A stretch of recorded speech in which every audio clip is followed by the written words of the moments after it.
I was excited to get a couple cherries off the tree so early. Didn't think I'd get any. In this episode, we're going to build some pavilions. And here, first, we're going to lay out the rock that I had been storing on the side when I first took down the original landscaping, I guess you can call it. And if you watch the first video, you can see where I grabbed the rock from. And I utilized pieces of grass as well just to take up more space because we didn't have enough rock to cover the whole thing. And so I actually like the way it looked. Yeah, it looks kind of like rolled up or wrinkly carpet in one of the shots, but um, I'm getting it to settle down. But adding the weed block, I'm hoping it stops weeds from growing. I cannot stand picking weeds, but here we go. Wheelbarrow at a time, getting this laid out, and you can see what a huge difference it makes. It was a huge difference in the yard as a whole getting this section done.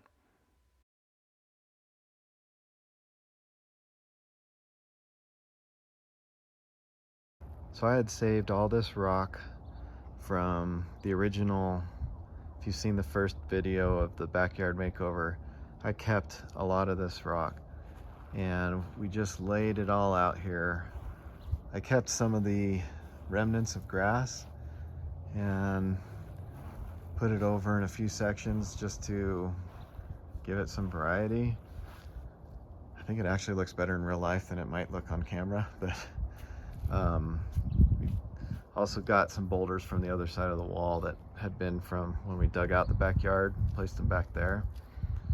But I think it looks good and I'm excited. And next, tomorrow, we're probably going to work on getting the roof up because I've done everything I could by myself. Finished the roofing panels yesterday, but two people need to put them up and one person needs to hang on to it because you got to attach them up above. So one person has to be underneath holding the other panels up there, and I think once you get two they might be more stable, and then three would probably be better. But that's the progress, and then I still have to build one more of those. That's all over here in the box. I hired a couple guys to come help me because you really need a minimum of 3 people, and I really wanted to get it done. And so we got them holding up the 3 panels in the middle. Luckily the panels themselves aren't super heavy, but you definitely need somebody in the middle to hold them up until you get things lined up and moved around until they can go together properly in the right place. And you got to screw in brackets and other things. So I let them finish it up. And I went ahead and did what I could on the other one and then borrowed my neighbors to help me get the roof panels up for that one. And then I finished it off by myself as well. And I'm going to show you a couple tricks for a couple things that you can do so you can complete this on your own other than the roof panels and putting up a couple beams. Putting in these rafters that go along by yourself is a little tricky. So I'm going to show you what I did for it.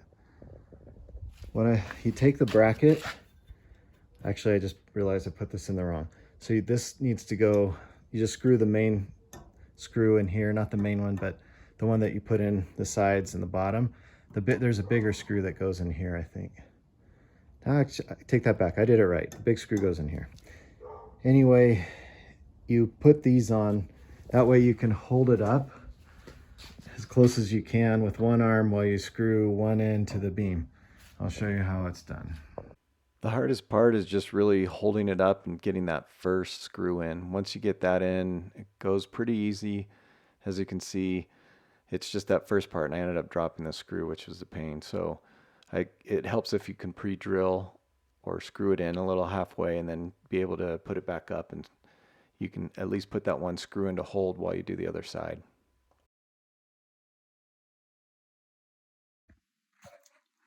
So what you saw before I dropped the screw is I was trying to push it in here.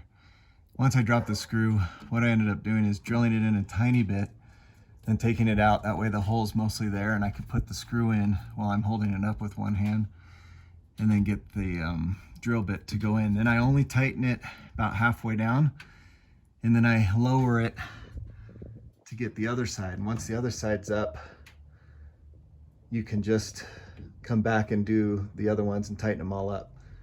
So a little tricky, but doable. This point seemed almost monumental. I was moving the couch that had been under a cover against the side of the house. In the middle of the day, it's just hot and there's just no shade whatsoever.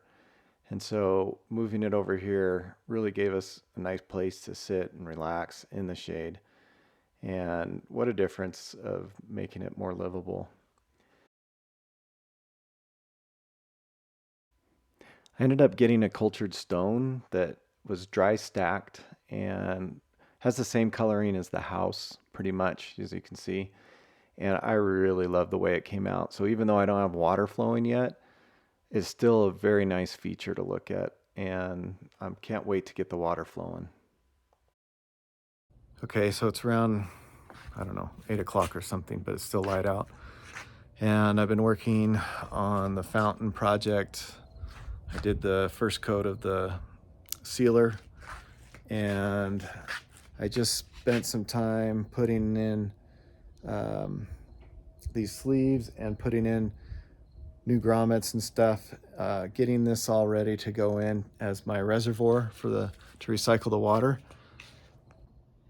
And I also decided to make a pre-filter. This will sit on top of the other box. This is a 7-gallon box. And I watched a video where a guy made a 5-gallon bucket filter and used this stuff, which is just batting from like Joann's or something. And I used this on some other projects, the Valance project and my headboard. If you've seen those videos, that's kind of leftover. So I'm going to use that as my pre-filter. So I'm just going to cut a hole here and then a ton of holes in the bottom, and then this will drain into the main 27-gallon sump that will then recirculate the water into those containers.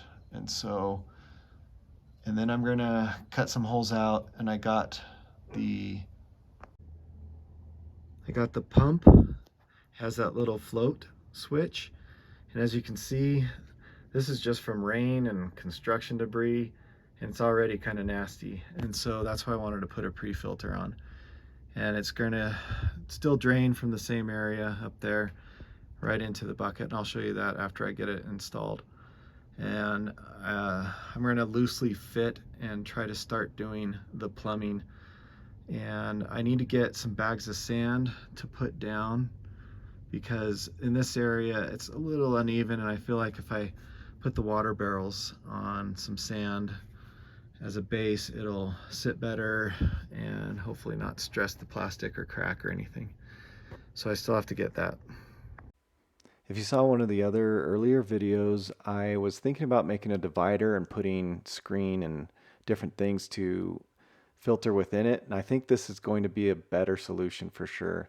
Separating the two environments and creating this in the first stage, and then being able to pump from the big section.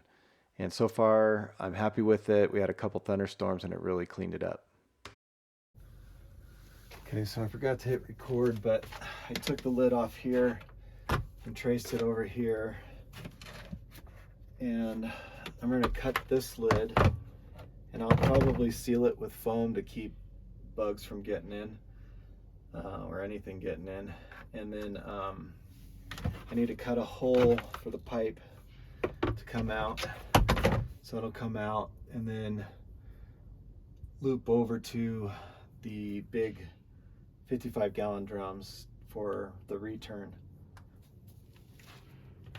So I need to cut this now. So I just cut this out, as you can see, with the jigsaw. It worked really quick and easy, and used the hole saw to cut another hole for the pipe, measuring from two sides to get the position of it.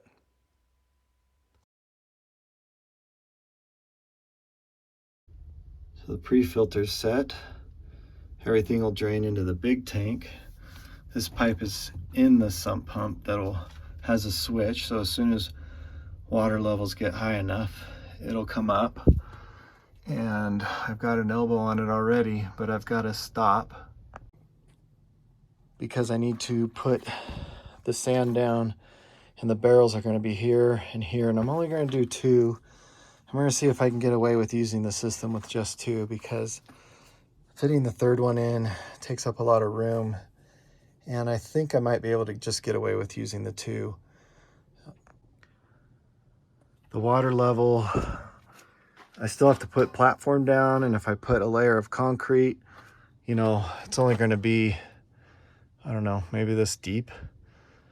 So I haven't figured out the mass or volume that the water will have, but I'm going to get everything roughed in. If I need to add a tank, I can do it later.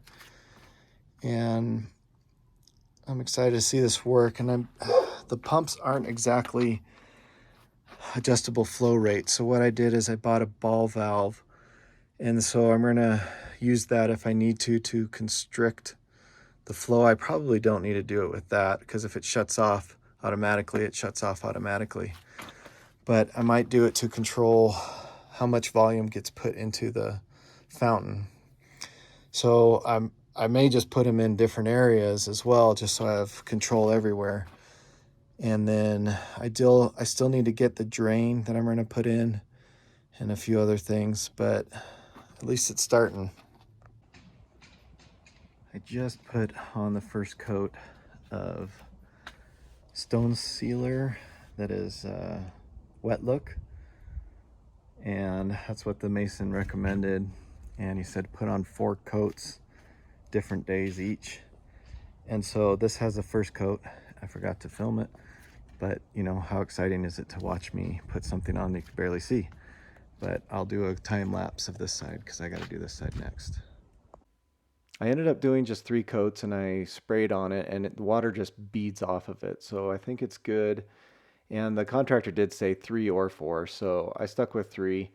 I didn't want to make it so many layers that maybe the top layer would dry and not really stick because it's on so many other layers.